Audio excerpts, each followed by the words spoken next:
स्वार्थ के, स्वार्थ के परमार्थ के सारथी बन ले जहां, सिर किसन भारत पार्थ के। हर दिशा में शब्द गूंजन, साच सार्थक सर्वथा। हर दिशा में शब्द गूंजन।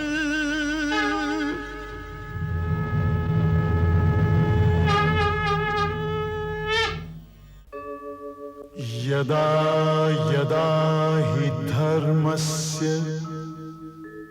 ग्लानिर्भवति भारत, अभ्युत्थानम् अधर्मस्य तदात्मानं सृजाम्यहम्। परित्राणाय साधूनां विनाशाय च दुष्कृतां, धर्म संस्थापनार्थाय संभवामि युगे युगे।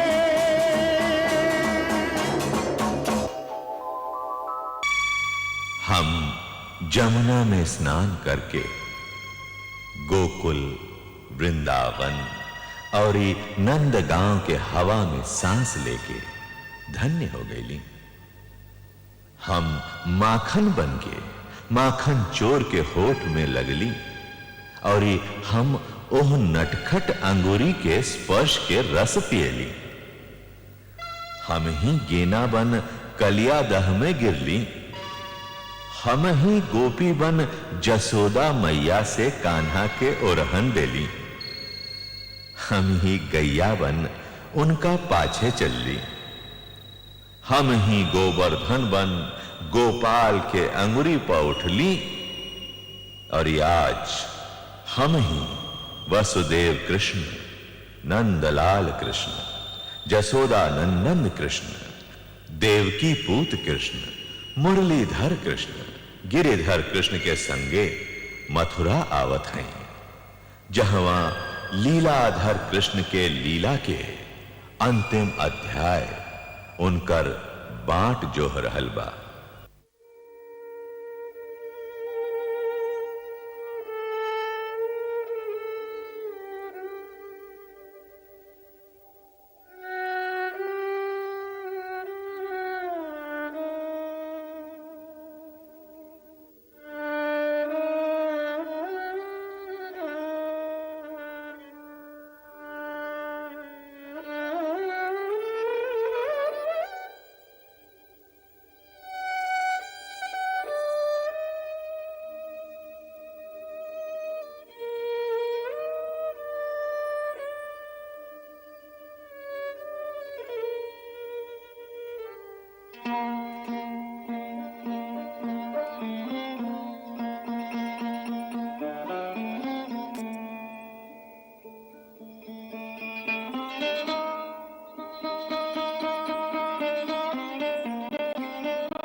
संदेशो देवकी सो कहियो।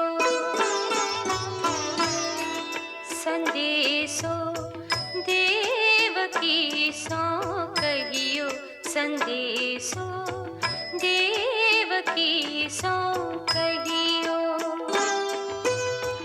हो तो धाय तिहारे सुत की हो तो धाय तिहारे सुत की माया करत ही रहियो संदेशो देवकी सो कहियो संदेशो देवकी सो कहियो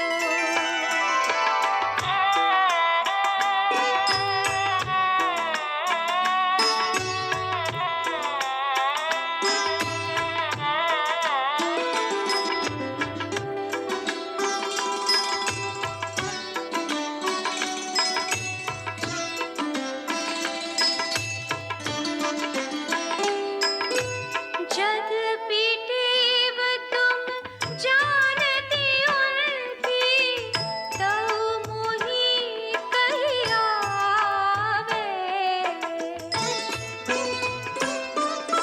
प्रात होत मेरी लाल नड़ती माखन रोटी भावे संदेशो देवकी सो कहियो संदेशो देवकी सो कहियो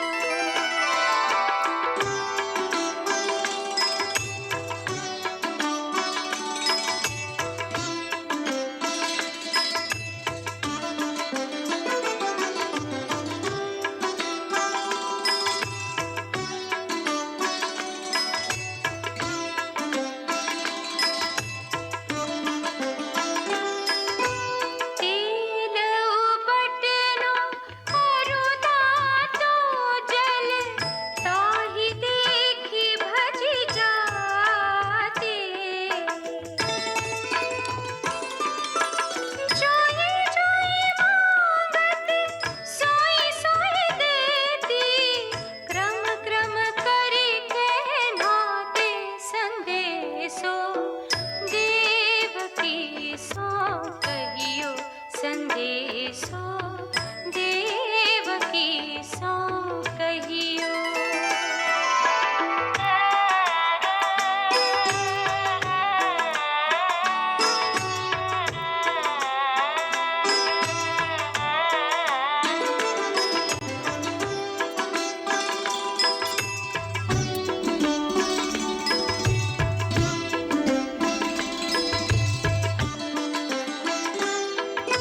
सूर पथिक सुनि मोहि रैनि दिन बढ़ियो रहत डर सोच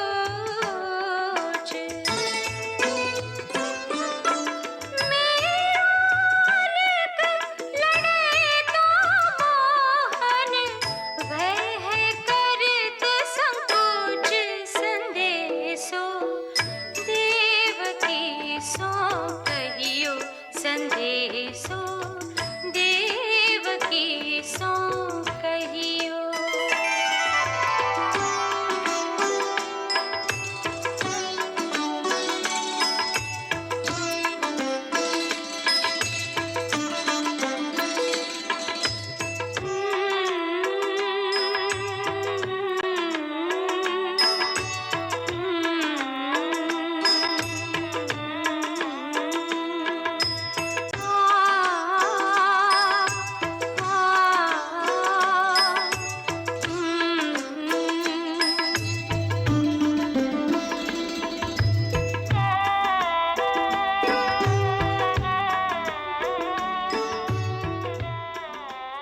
नंद गांव छोड़ला के दुख मत मानिया कृष्ण।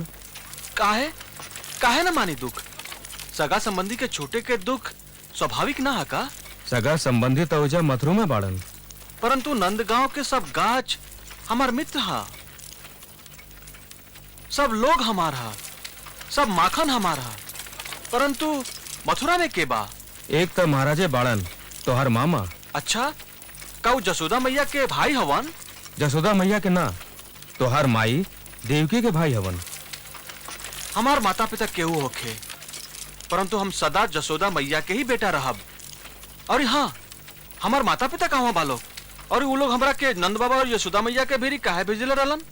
हम तोहरा प्रश्न के उत्तर ना दे सके कृष्ण, परंतु इतना अवश्य बता सकीले कि तोहरा सब प्रश्न के उत्तर महाराज के भेरी अवश्य बा। ता ठीक बा, हम अपना सब प्रश्न के उत्तर उनके से लेहब।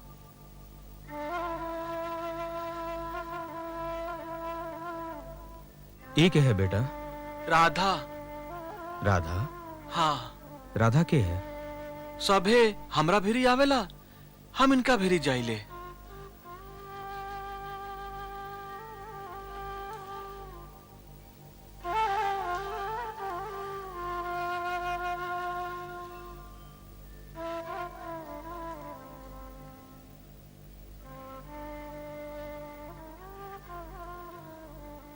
राधा,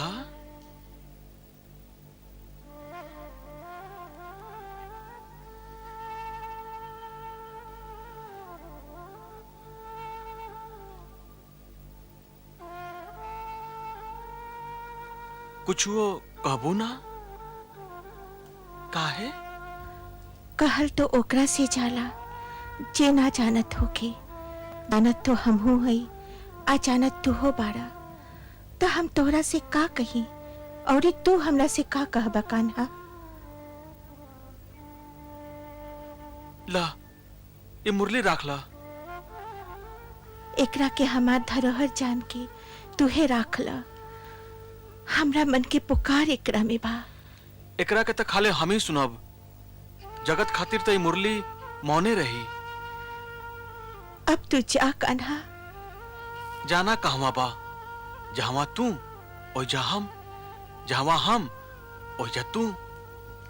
जगत के कल्याण खातिर, जीव के सम्मान खातिर जा कान्हा। हमनी के बिछो में भी विशेष जोग होई जोगेश्वर।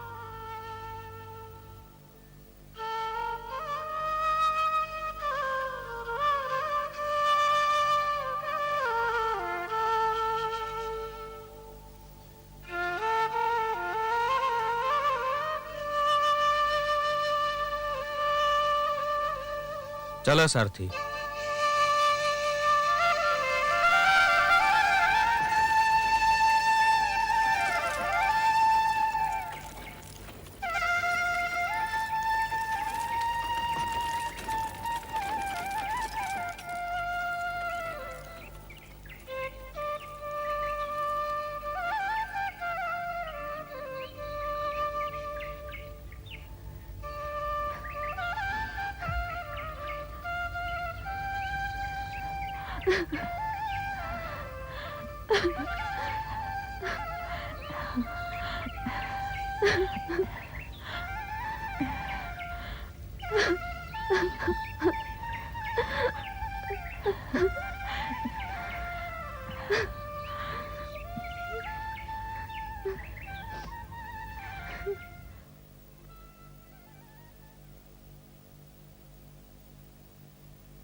प्रणाम। जुग जुग जिया। रउआ कतहूँ जात हैं? हाँ कान्हा, हम महाराज के ई बतावे जात हैं कि तू आगे ला। अवश्य बताई, परंतु राउर आज्ञा होखे तो हम दाऊ के संगे जाके मथुरा नगरी देखाई। अवश्य देखा हुआ, परंतु ये ध्यान रखा कुमार कि नंदगांव ना हा। पता ना लोग तो हर चंचलता के भाषा समझ पाई कि ना। ऐसे अपन भाई के हाथ मत छोड़िया। हम तो आज ले दाऊ के हाथ छोड़बे ना कहीं।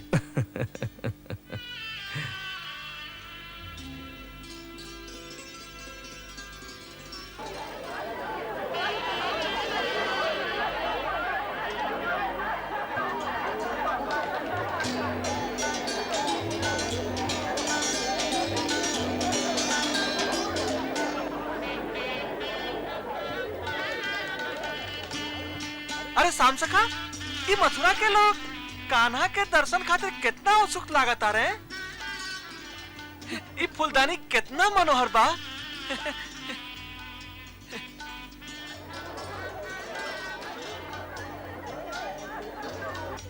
दाऊ जी, ये फूल सूंघी।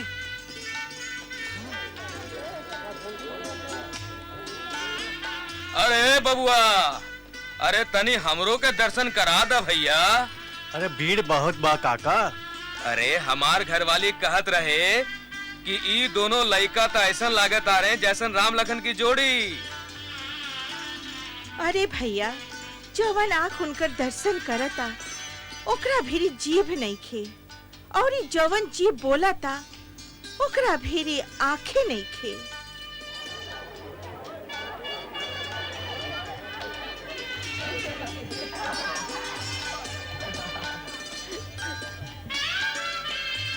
अरे कान्हा, हाथ तो छोड़ा। हम हाथ कैसे छोड़ दी?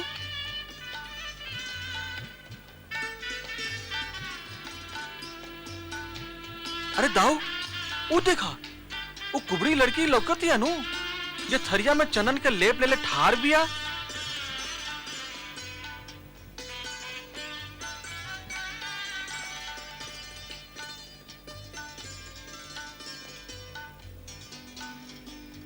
सुना,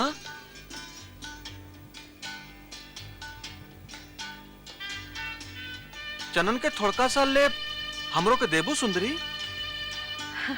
चंदन के लेप तो हम महाराज खातिर बनाई ले श्याम, परंतु तू एकरा के अवश्य ला, हम ही लगा देत हई।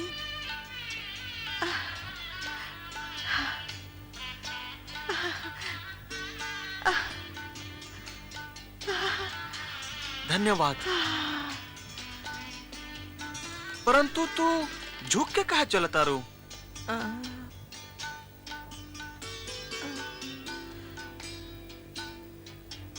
प्रयत्न तो कर, सहायता खातिर हम जे ठार बानी। प्रयत्न कर।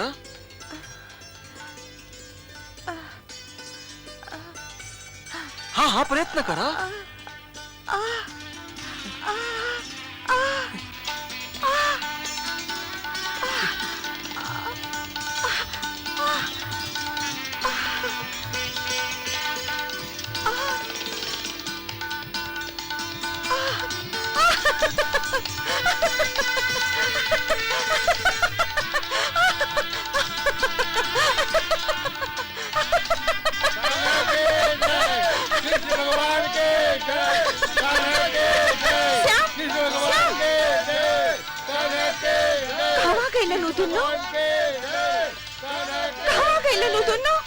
श्याम, श्याम, श्याम।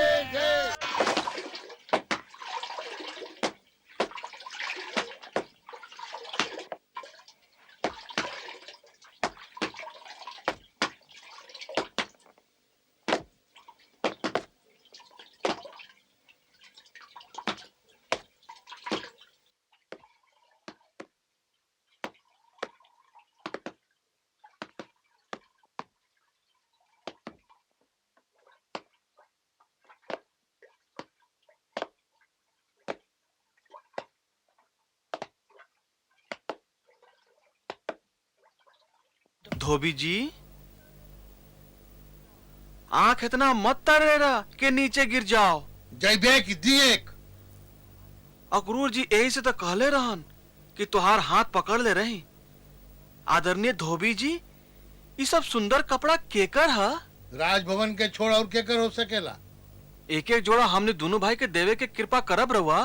जमुना जी के जल में अपन मुंह देख छोड़ा, महाराज के कपड़ा पहनबे? अरे छोकरा, है ना आवा तो हम बतावत है तोरा के।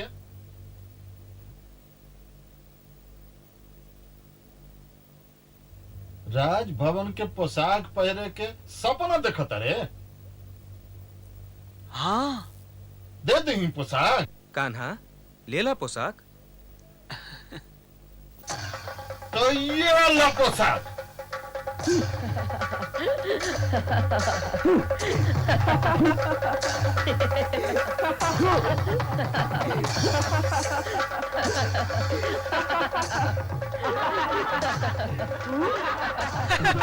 इतना करा का मतलब कुछ ना भाई।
दाऊ हम प्रत्यंचा चढ़ाई।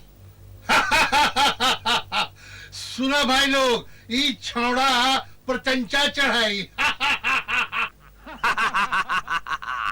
प्रतंचा तो दूर के बात रहल बबुआ, तोहरा से तो धनुष हिली भी ना।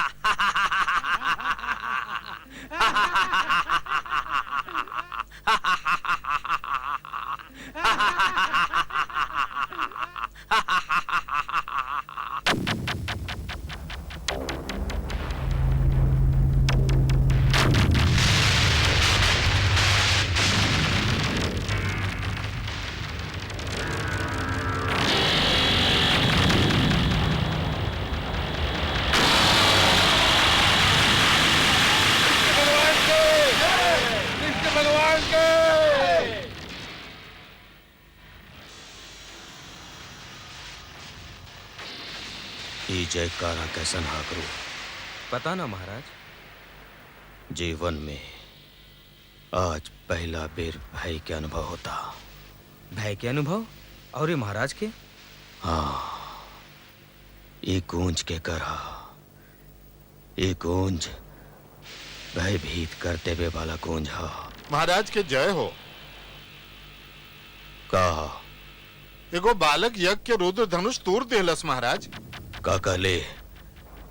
एगो बालक धनुष तोड़ देलस, जेकर डोरी चढ़ावे में स्वयं हमरा कष्ट होला।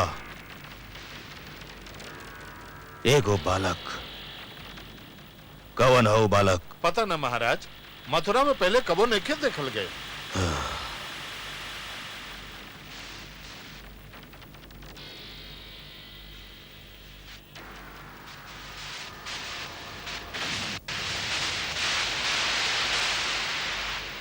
एकांत। जवन आ गया महाराज।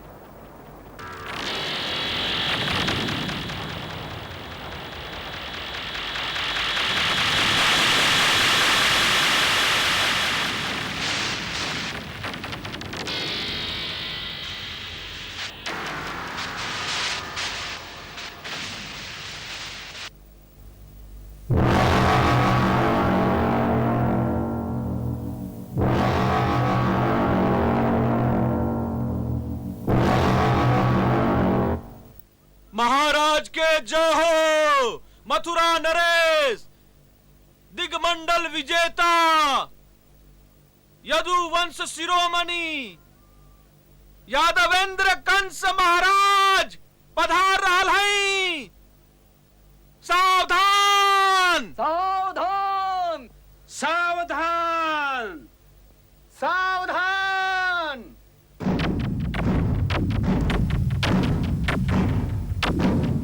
महाराज की जय, महाराज की जय, महाराज की जय, महाराज की जय, महाराज की जय, महाराज की जय, महाराज की जय, महाराज की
अरे ये चारों मल्ल बड़ा सा।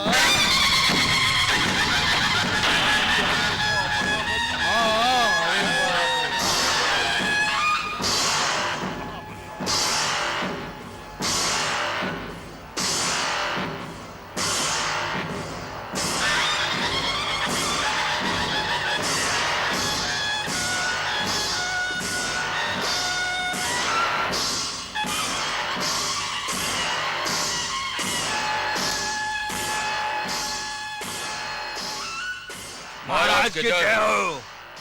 ए साल विजय केकर हुई मुस्टिक। महाराज के जय हो। जकरा पर राउर कृपा होई महाराज, और एह दास पर तर और परम कृपा बा। सोच के बोला मुस्टिक, आज के प्रतियोगिता भयंकर बा।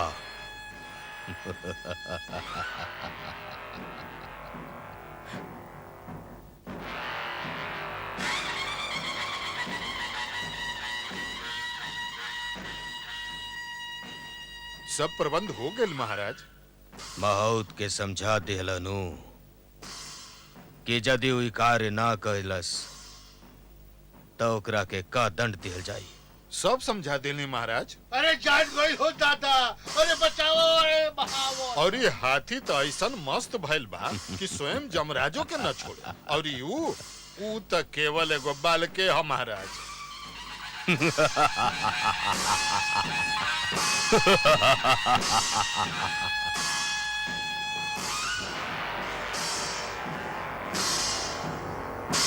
कान्हा भइले ना आइले, अबले तो आजा के चाहत रहे। नगर भ्रमण करत ना चल गए।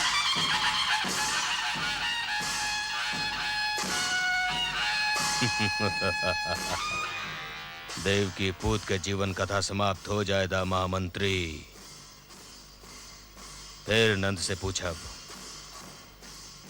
परंतु अबले तो अक्रूर के आ जाए चाहत रहे ओकरा के लेके।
का कह रहल बड़ा महामंत्री? वो मस्त हाथी ओकरा के प्रणाम कैलस। अचंभा, अचंभा।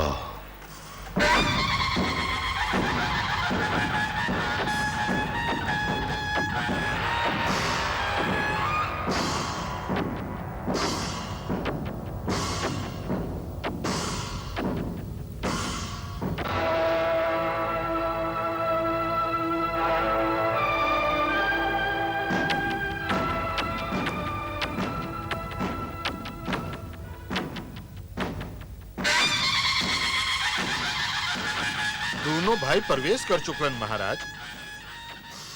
का आज्ञा बा? मुस्टिक। जवन आज्ञा महाराज।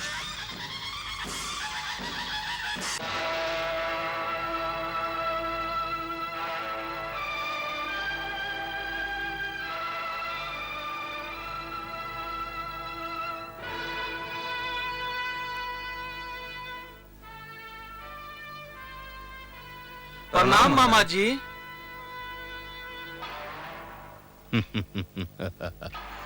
स्वागत बा।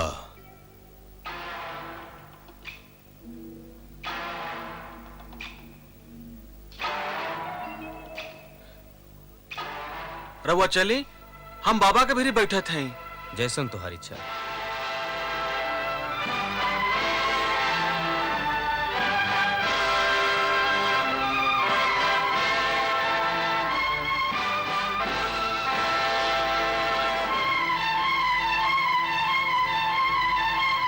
हम मुस्टिक हैं।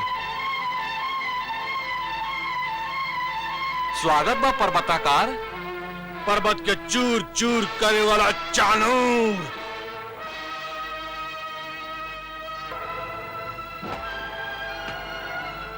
ब्रज लीला बहुत हो चुका है, अब मृत्यु लीला हुई। जैसन जेकर कामना, जैसन भावना, लीला वैसे ने हुई। तो हर इच्छा अवश्य पूरा हुई। मृत्यु लीला। अच्छा कान्हा, इनका के मृत्यु लीला के वरदान दे दा।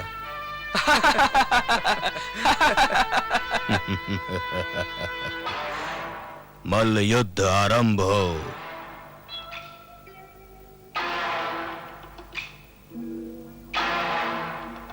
मल्ल युद्ध आरंभ होखे।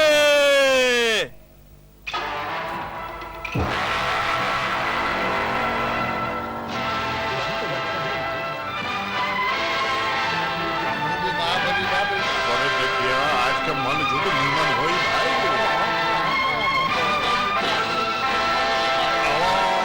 पता न परिणाम केकरा पक्ष में होई। देखो देखो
अरे ये तो लड़का बा।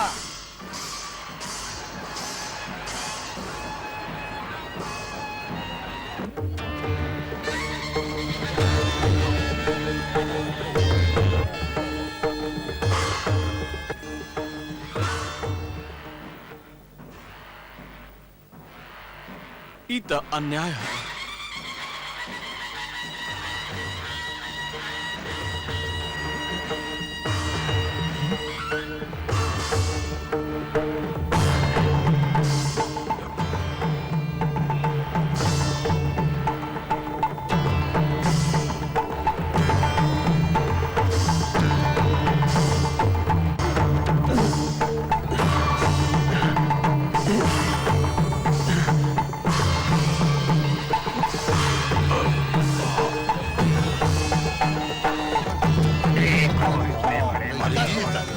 अनीति है भैया। हाँ ये तो अनीति है भैया, अनीति है। भैया ये बालक को तो चमत्कारिये बा। हाँ देखो ना।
प्रणाम मामा जी।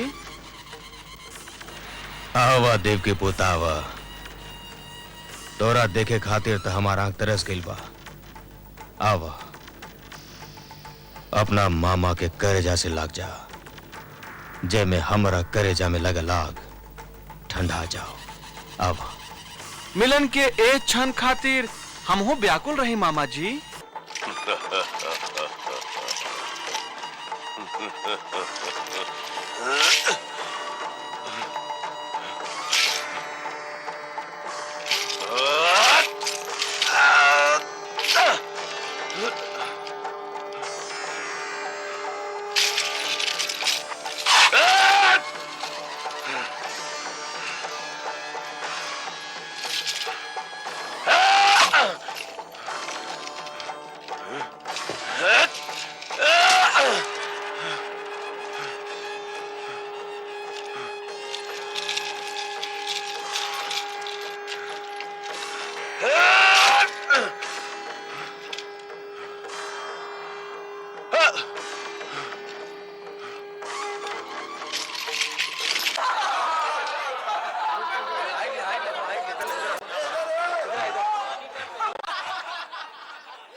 मारक संहारक नहीं, उद्धारक श्रीनाथ, सदगति पाय गयल असुर, मरि कै हरि के हाथ।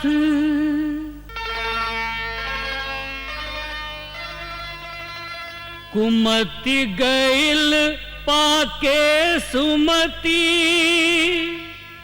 गर्भ बन गयल हंस, दर्शन प्रभु कै पाय के,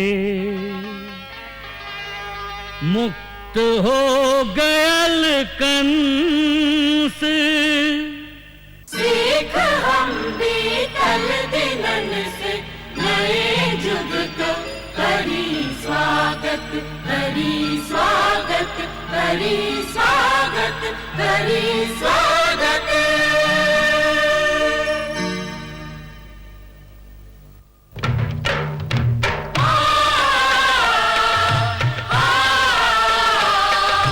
भारत कहो कहानी, सदियन से भी पुरानी, हो ई ज्ञान गंगा। ऋषि